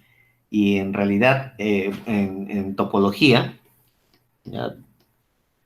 La topología es una parte de nuestro curso, bueno, también es un área de la matemática, existe el concepto de conjunto completo y también existe el concepto de, bueno, no, no sé cuál sería la mejor palabra para eso, ¿ya? Porque ninguna de estas dos está en el diccionario. Completamiento o completación, no sé. Pero, bueno, pero existen conjuntos que al completar, existen, no. Algunos conjuntos, al completar, el completamiento se denota así, ya con una rayita, generan un nuevo conjunto. Y entonces, justamente, cuando completamos los racionales, los completamos con otro tipo de números, que ahorita vamos a ver cuáles son, y eso da lugar a los reales. ¿De acuerdo? Por eso es que, bueno, ya les dije, ¿no? Entonces, de ahí viene el nombre de completitud, ¿ya? Pero luego vamos a ver cómo es que se completa. Muy bien, chicos, entonces con esto terminamos. Con esto terminamos nuestra lista de axiomas para definir el conjunto R de los números reales.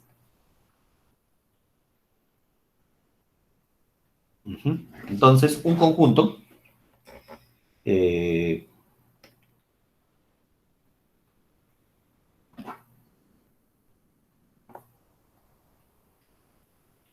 un conjunto que satisface el axioma anterior, el axioma de completitud,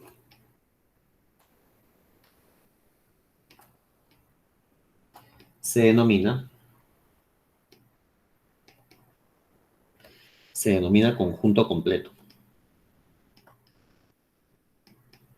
Y como lo estamos tomando como axioma, o sea, estamos aceptando que vale en R, entonces podemos decir que de esta forma, ¿qué sucede? Sucede que el conjunto R de los números reales, ya sabíamos que era un cuerpo, ya sabemos que era ordenado, pues, entonces era un cuerpo ordenado, y ahora nos acabamos de enterar, o acabamos de imponerle, porque en realidad un axioma es una imposición sobre el conjunto, acabamos de imponerle la condición que sea completo. Así que el conjunto R de los números reales es un cuerpo ordenado y completo. ¿De acuerdo? Muy bien. Entonces, aprovecho para colocar aquí una observación.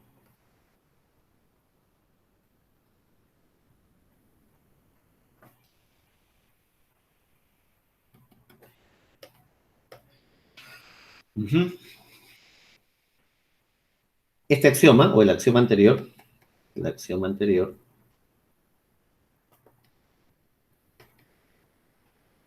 también se conoce, o también se le llama, también es llamado axioma del supremo. Quizás por ahí lo encuentran con este nombre, o pueden leer en algún lugar el axioma del supremo. No vayan a pensar que no hemos hecho eso, es lo mismo, ¿ya? El axioma de completitud o el axioma del supremo es el mismo axioma, ¿ya? Así que el axioma anterior también es llamado axioma del supremo. O sea que en R, el conjunto de los números reales satisface el axioma del supremo. Entonces, este axioma del supremo también se puede escribir de otra manera. Este axioma es equivalente a la siguiente versión, que se conoce como el axioma del ínfimo, que diría lo siguiente, diría que todo conjunto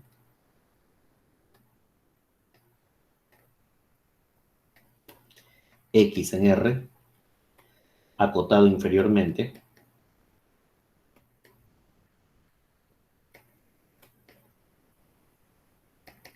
posee ínfimo. Entonces, chicos, eso queda como tarea para ustedes, ¿no? A ver, ¿qué significa que sea equivalente? Significa que si ustedes suponen que vale esto, entonces tienen que probar este segundo. Y al revés, si suponen que vale el segundo, entonces deben probar que vale el primero. ¿De acuerdo? Eso significa ser equivalentes. Significa probar que uno implica el otro. ¿Ya? Así que eso queda para ustedes. Muy bien. ¿Qué más? Yo creo que podemos descansar, ¿ah? Estoy cansado ya, a pesar que no he escrito mucho. Creo que más cansa hablar que escribir. Chicos, ¿tienen alguna pregunta hasta aquí? ¿Algo que no se haya entendido? ¿O alguna duda?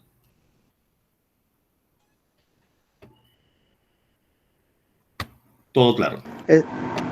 Profesor, Dime. sobre lo último que dijo, este, la forma de demostrar eso podría ser tomando como, bueno, una idea de cómo pruebo a partir del principio del buen orden que hay un elemento máximo en un conjunto. No. No, diferente. Sí, es distinto. Cuando demuestran el principio del buen orden lo hacen mediante conjuntos inductivos, si no me equivoco. Y aquí la idea es otra, ¿no? Lo que sucede es que, y seguramente eso lo van a hacer en la práctica, ¿no? Cuando ustedes, tienen un conjunto X acotado superiormente. Y ahora considero este conjunto. Bueno, que sea acotado superiormente significa que X es menor o igual que B, ¿de acuerdo? Para todo X en X, ¿no? Donde B es una cota superior, ¿cierto? Bueno, si ustedes multiplican por menos, tendrían menos b menor o igual que menos x. Y eso vale para todo x en x, ¿cierto? Listo. ¿Qué significa? Significa que si definen el conjunto y formado por los menos x, tal que x está en x, este elemento sería como el y, como cualquier elemento de y, perdón. Entonces, esta condición de aquí, toda esta de acá se escribiría así, que menos b es menor o igual que y para todo y en y mayúscula. Y eso significa entonces que el conjunto y es acotado inferiormente. Entonces se prueba, y aquí en lo que acabo de escribir ya está la prueba casi hecha, se prueba que el ínfimo de y es igual a menos el supremo de x. Entonces, si x es un conjunto acotado superiormente, significa que existe esto. Entonces, este de acá será un conjunto acotado inferiormente. Así que se prueba usando esta propiedad, ¿ya? Tienen que demostrar nada Ya, más. muy bien. Gracias. Bueno, ya casi les hice la tarea. Chicos, más preguntas, consultas.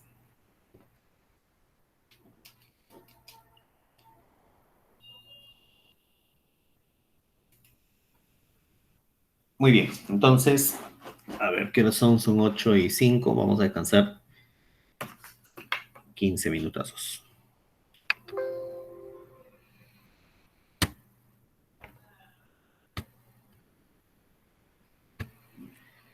Muy bien, chicos, vamos a parar la grabación.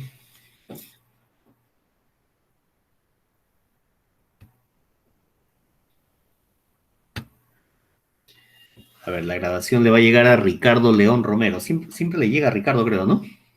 Creo que la vez pasada también. Ricardo, ¿estás por ahí? ¿Estás conectado? ¿O te conectaste y te fuiste a cenar?